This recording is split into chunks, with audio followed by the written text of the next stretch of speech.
Morning YouTube, Louie here, and welcome to Retire with Louie.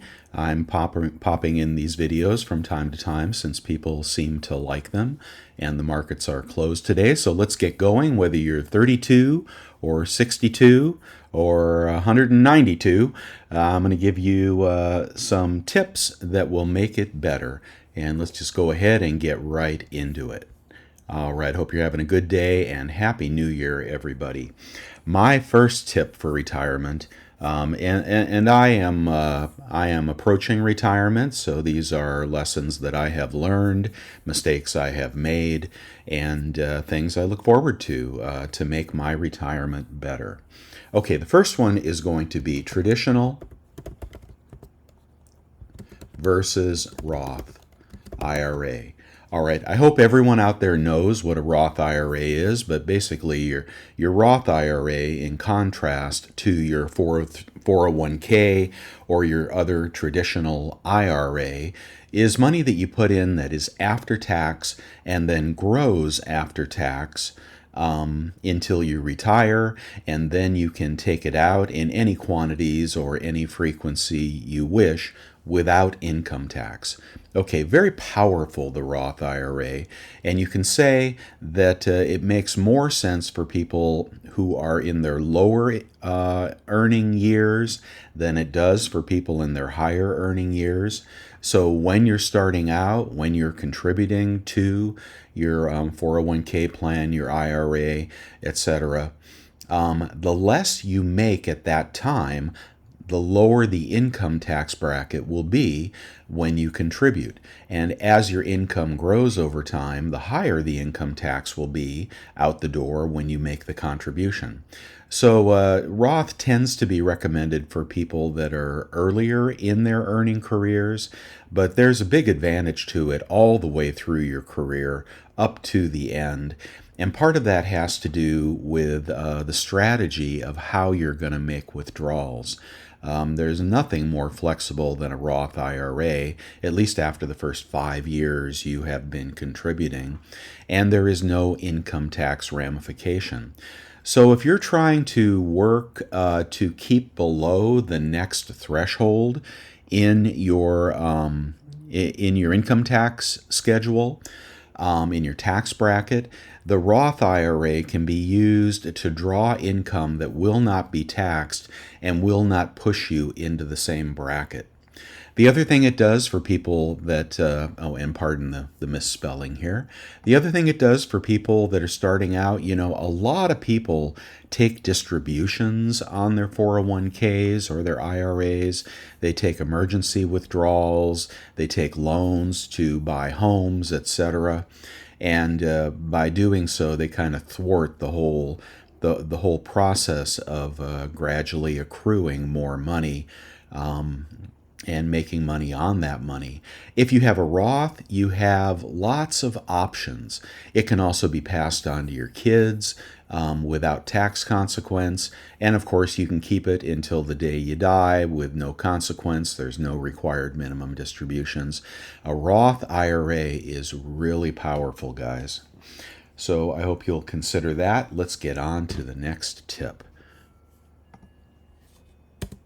All right, next tip. Match is king. Okay.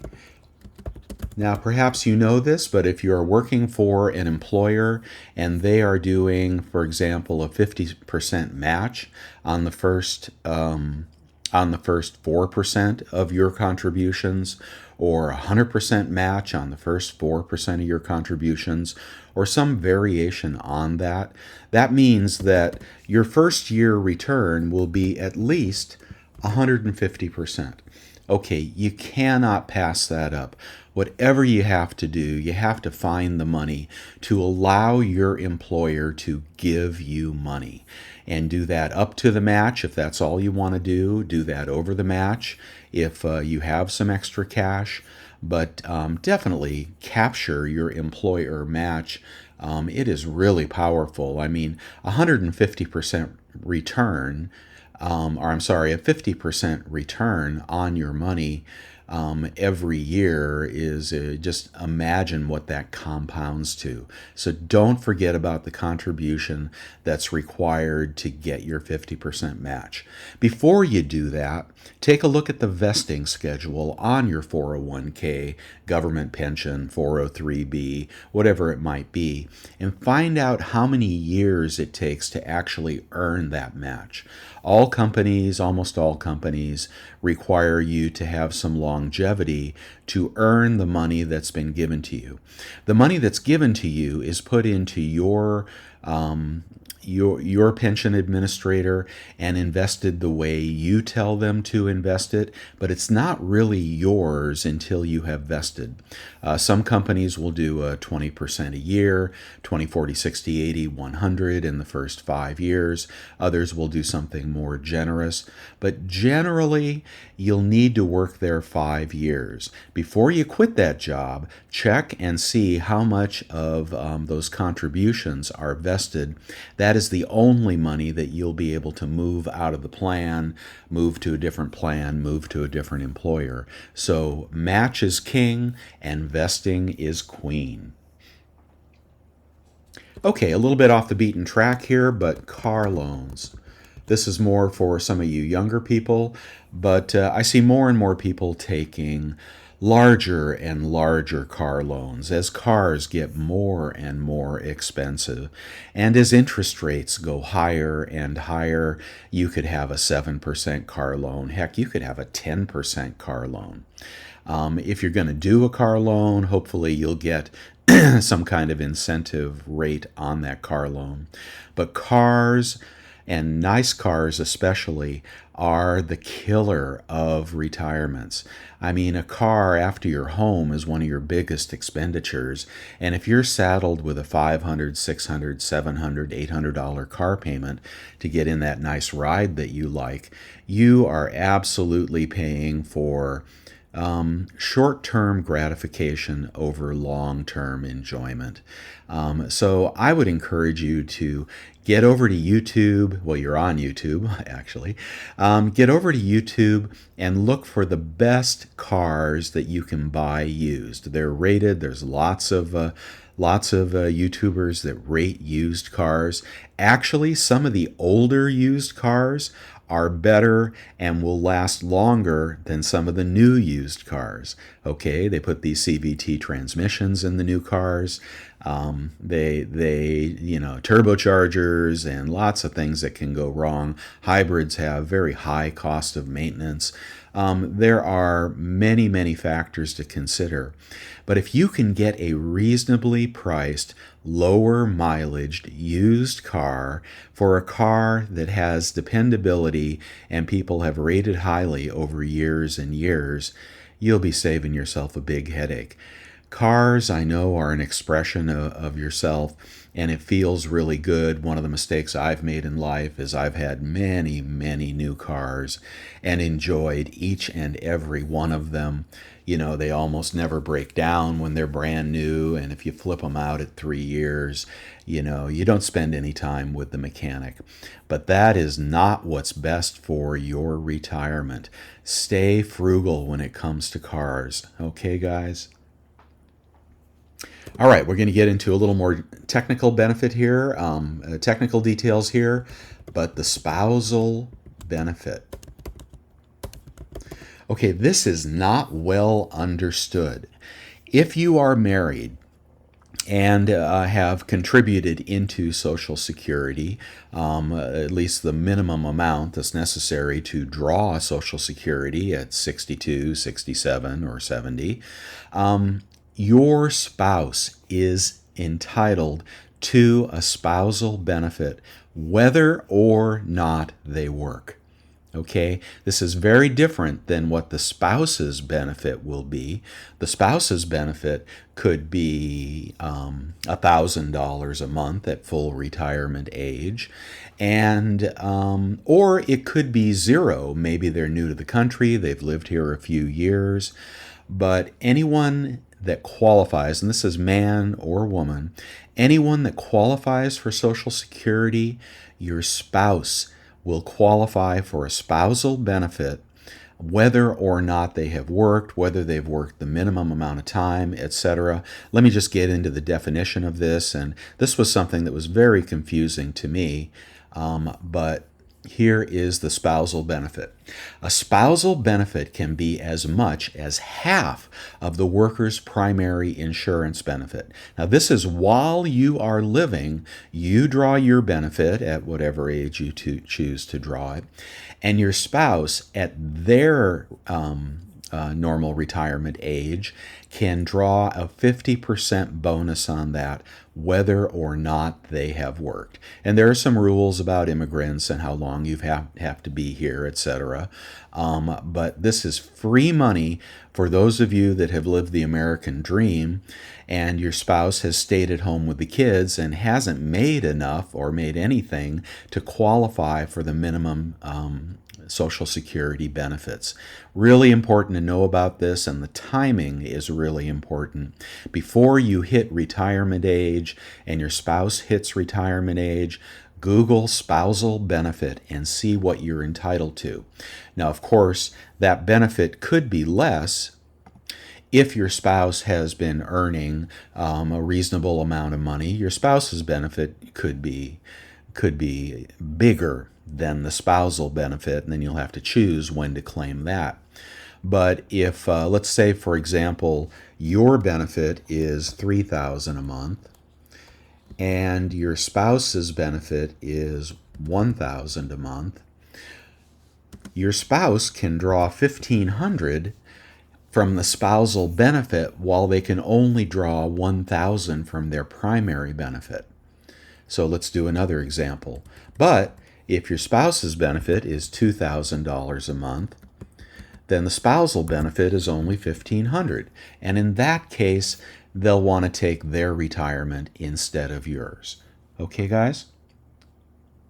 All right. I'm going to cover, I was going to do this later, but I'm going to cover death. Now, this is important because while there's so many reasons that it's important for the primary Social Security income drawer, when you die, your spouse is entitled to, let's go ahead and read the language, and the higher your benefit, the higher your spouse's death benefit. Okay? So here we go. Widow or widower at full retirement age or older generally gets 100% of the worker's basic benefit. So you get that 100% if you're at full retirement age. In the example where the primary is earning $3,000 and the spouse is earning $2,000, the spouse's income will be upgraded to $3,000 when you die. If the lower wage earner dies first, then there's not going to be any benefit. So you have to consider that, and you have to try to maximize your benefits. The primary Social Security income earner should try to maximize their benefit so that when you die, well, hopefully you don't, but most of us do, when you die, your spouse can upgrade their benefit to the higher of theirs or yours. And there's some nuance here as well. You really want to research this. But I believe when you take Social Security early at 62, you kind of mess that up. There are a lot of people, I'd say the majority of people take it early at 62, and sometime in the near future, I don't think you'll be able to at all, so that may impact your choices right now. But you won't be able to take it at 62. I think they are working, both Republicans and Democrats are working to screw up Social Security for those of us that have earned it, and make it much harder to collect for those of you who are younger. Yeah, I know, vote different, right? But death at taking your benefit at age 62 will reduce the death benefit of the lower earning spouse. So consider carefully before you jump on that bandwagon to grab that money early. If you have got longevity in your family, if you're relatively healthy, and you don't skydive, you may want to push that out to full retirement age, which could be as late as 67 these days.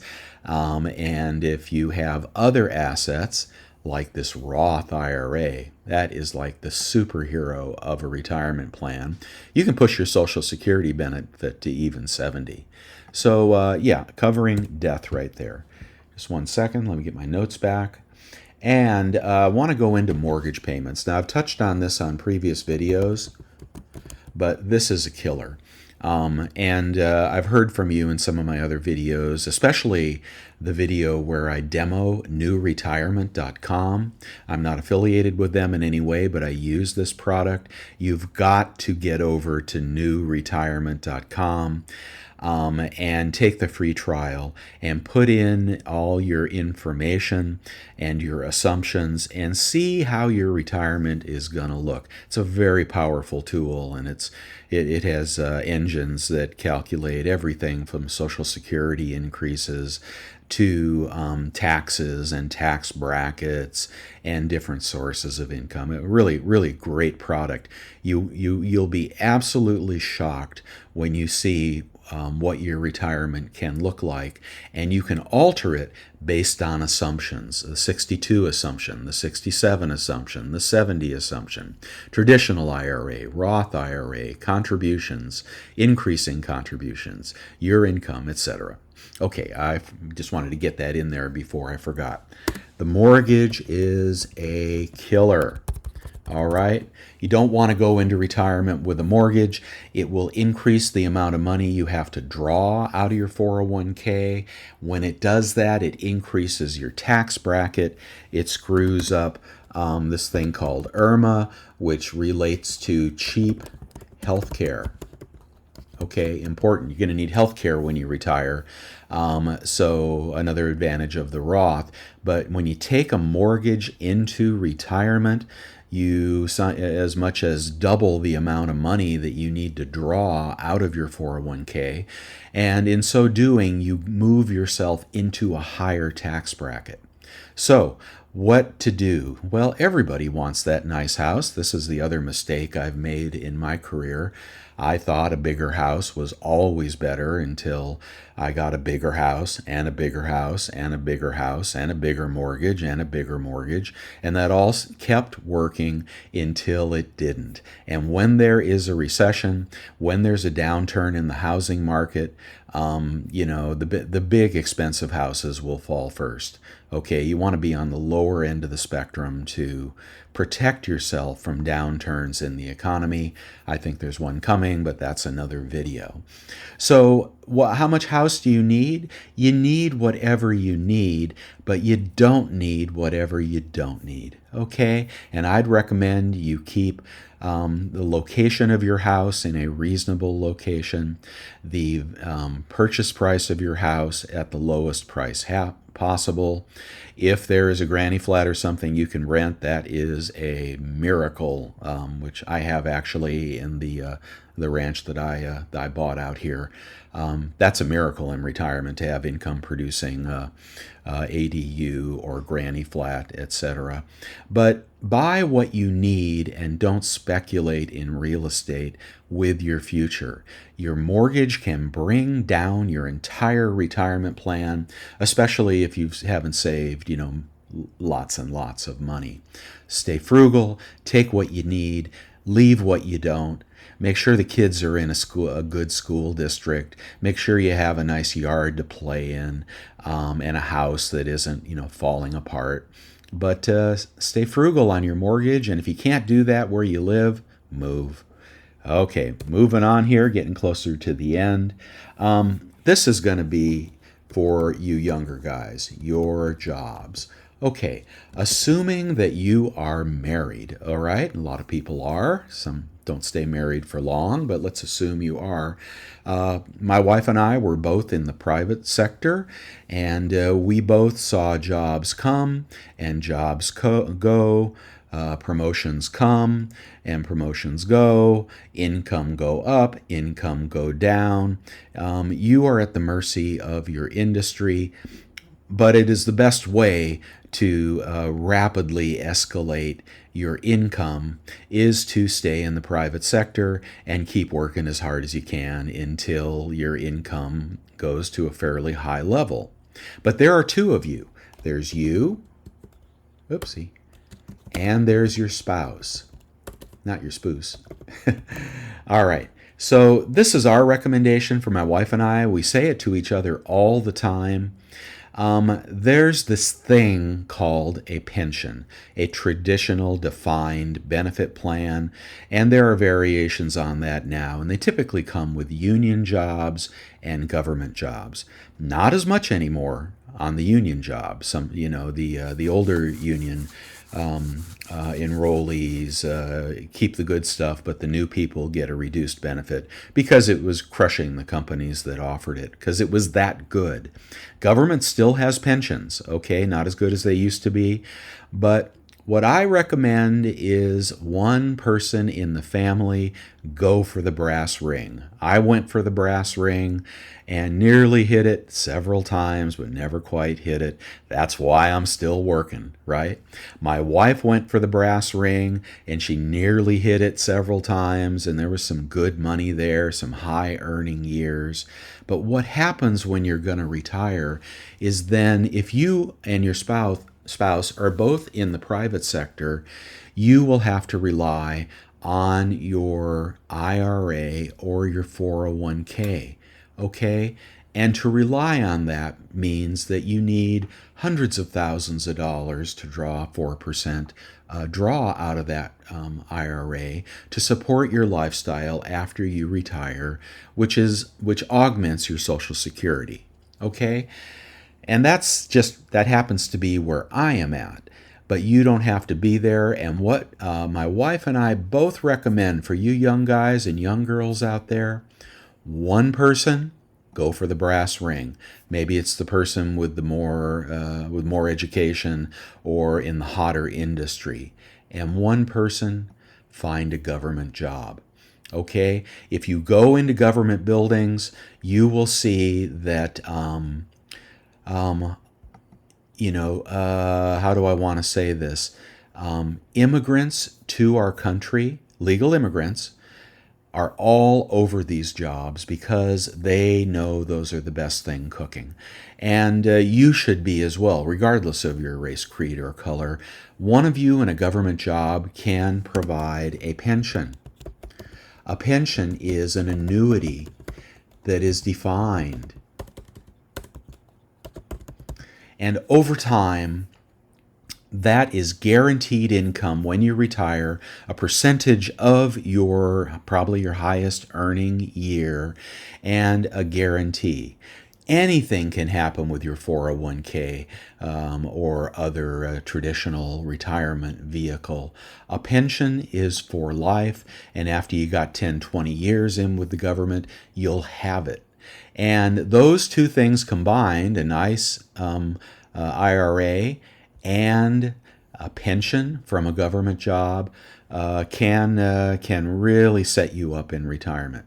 So, and plus salaries are pretty good and benefits are even better in government jobs. But, I couldn't do it personally. My wife couldn't do it because it would have made us crazy. So it depends what your tolerance is for bureaucracy. But like I said, it wasn't for me. It wasn't for my wife. But if you think that you can manage the nature of a government job or a union job that's still, rank and file union job that still pays a good pension benefit, that's a powerful addition to your retirement plan. All right, I'm sure that'll bring some controversy. Sorry, I hope I didn't offend anyone. All right, and let's get on to no loans. Okay, I know a lot about 401ks, and I know a lot about pensions, and I know a lot about loans. When you take a loan from your 401k or other retirement plan, you basically stop yes, you can take it and you'll pay the going rate. You got to know what the rate is because the rate may be higher than you think. If the fixed account is paying 2% at your job in your retirement choices, loans could be running 6%. Okay, kind of depends on the Federal Reserve and the current interest rates. And that may look like a bargain to you, but when you take out a loan from your 401k, no matter what the reason, you can easily do that to buy a home. I did it and actually regretted it. You can pretty much anybody can do it for a really good reason, but you will stop earning better money. You will not only be paying back your loan, which is totally fair, but that money then is sequestered outside of your account and is moved into a fixed account because they're going to let you keep earning money on the money, but they're going to somewhat reserve parts of that money. And the money you've taken out of your stock fund, for example, which maybe averages 8% per year, maybe better, is now destined to earn maybe 2%. Okay. The other thing is, if you quit, often that money becomes payable. So you have a ball and chain around you with the employer. And there may be variations on that. This is my experience. So once you have a loan, you are locked into that job, you're locked into that loan, and you have stifled your growth. If you are taking a loan out of your 401k to buy a home, all I can tell you is my experience. I did that. It helped me push to the next rung up on homes. It helped me get that bigger, nicer, better home that I didn't need. And in the end, for me, it was a mistake because I hit a real estate downturn. And then, all of that was for naught. So if you keep your mortgage choice and your home frugal, you won't need the loan on your 401k. You won't stop earning on your 401k, your stock returns, especially if you're younger. Give that really good thought, guys, before you take a loan out on your 401k. And I know many people need to do it to get in the door. But the house prices are too high compared to income, highest ever, and interest rates are crazy. I mean, if you're signing up for that right now, I think you're making a mistake. All right, this is kind of a no-brainer, but increase contributions at 1% per year. Okay, people get raises. Sometimes they get 4%, 5%, 6%. Every year, most people get raises. When you get your raise, add an additional percent to your 401k. You won't miss the money. Okay, it'll put you into a lower tax bracket, but better yet, add the 1% to your Roth. Your employer should be offering a Roth selection. If they're not, ask them to. My company did not have a Roth option. I asked them to put one in. A couple other people agreed, and now we have a Roth selection, and I just love it. Now, your pension administrators or your financial advisors will generally recommend against Roth. They don't want to see you in a Roth. What happens when that happens? Well, they get paid a percentage of invested benefits.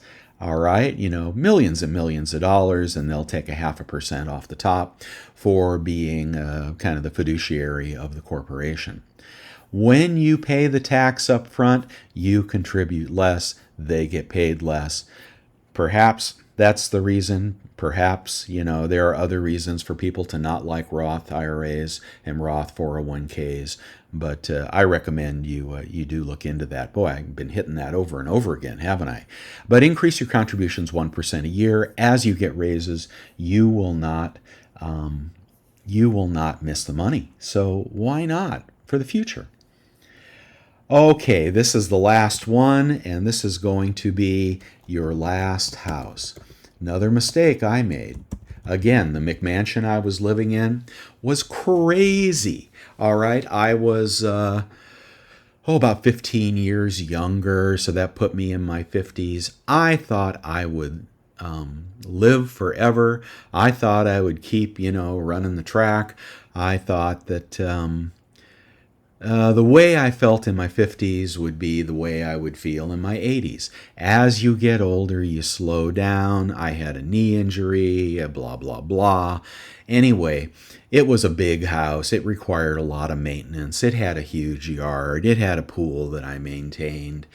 And it was a 2-story, on and on and on and on. Okay. Consider where you want to retire when you're buying your home in your 50s and early 60s. Even though you're working for another 10 years, you will save yourself a lot of money if you're not house hopping as you get ready for retirement. If you pick out that retirement home, or maybe one just a little bigger than you really need, when you're in your 50s and you stay there, you have a chance of paying that mortgage off by the time you retire, and you're not forced to liquidate a big house. And there's lots of boomers going to be liquidating big houses. So I'm not sure I'd want to be in that market. Get into the house that will be right for you when you retire, if that's going to be in the same neighborhood. Most people retire in the very same neighborhood that they lived in most of their lives. If you're going to move to a different state to lower your tax bracket, I completely understand that. But make your last house a comfortable house that you could stay in the rest of your life, even if you're buying it in your 50s. And you won't want the second story. Trust me on that. You probably won't want the 2-acre lot, but I went for that, and it is enjoyable in a lot of ways. It adds value to the house, but I'm not out there as much as I thought I would be, and I haven't, planted, avocado trees or anything yet. But I haven't retired yet either. Also, the bigger the lot, the more possibility you can of adding an additional dwelling unit, which you'll be able to rent. Most likely, depending on your state's rules. In California, they have just relaxed the ADA rules. So if your lot's big enough, you can pop a rental unit in the back of most any house. So, and that's a great way to pay your mortgage in retirement, is to have a renter. But we already have one of those. We could have a second one in the bottom acre if we wanted one. Maybe someday we will. But getting off topic here, your last house, try to buy your last house sooner than you think you should. And watch out for that second story, man. The second story is a killer. And they tend to put washrooms on the second story. Okay, your laundry room on the second story. A lot of people really like that because you sleep up on the second story, and then it's easier to do the laundry. But in the time that I owned a home with a second story laundry room, I had the ceiling cave in twice. When that happens, you got repairs to do, remediation, you might have mold issues. Laundry rooms leak. All right. Washers leak. Washers overflow. The floor floods. And you know what they don't put in these second story laundry rooms? A drain in the middle of the floor. If you're building a house right now, insist on a drain in the middle of the floor of the second story laundry room. Better yet, get a single story and put the laundry room where it belongs, down on the bottom, guys. All right, that's all I have. I just want to wish you a happy retirement wherever you are in your journey. I hope this has been helpful. I normally do silver and gold videos because I believe in that in retirement as well. You can find those on my channel if you're trying to figure out a good, honest recommendation on how to buy gold or silver. So that's always there, and there are other interesting topics if you want to check out my channel or subscribe. I'll keep the retirement videos coming because I know some of you really enjoy those, and there may be a tip in there even for some of you young guns. Okay, guys, this is Louie out. Have a wonderful day, and Happy New Year.